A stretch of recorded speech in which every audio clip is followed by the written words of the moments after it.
Hey guys, Bill, the Kansas Flamingo Chef, and it's the next stage of brewing.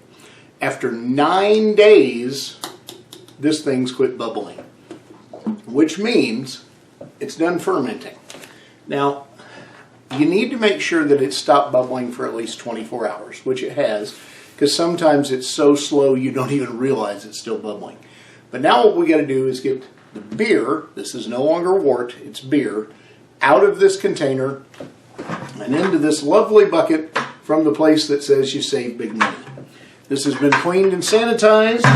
I've got a siphon here, a one-step beer siphon, that's also been cleaned and sanitized.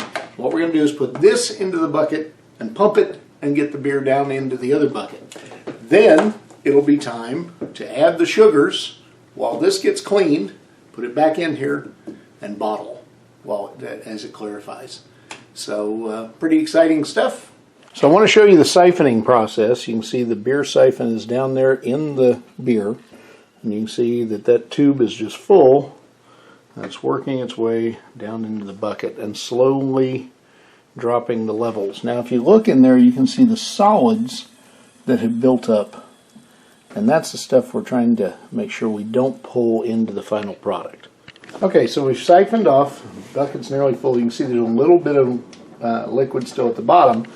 But if we tilt this, you can see that liquid is actually like mud. That's all the solids that we're going to throw away and not drink. Alright, so I have sanitized the fermenter. I'm going to take the beer, put back in the fermenter, let it clarify for about 24 hours, and then we'll add priming sugar and bottle it. Okay, I've poured the beer back in the fermenter. You can see that's the volume that is left. It's just a little bit foamy because I just poured it straight back in there. It's not highly carbonated at the moment. I'm going to let that sit for 24 hours with the cover back on, let it clarify, get all the gas out of it, and then we'll add priming sugar and start putting it in bottles. So today is bottling day. Behind me, you can see lots of ready sanitized beer bottles. So, just a quick rundown on that.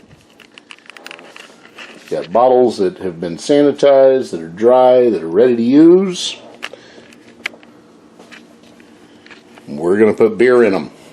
So the first thing we got to do is add our corn sugar, our priming sugar, into the beer. So that's going to be about 1 ounce of priming sugar per gallon. And then just go ahead and stir this to mix, make sure that all gets activated. Give it about 5 to 10 minutes. We're going to attach our bottler to the spout and start filling bottles one by one.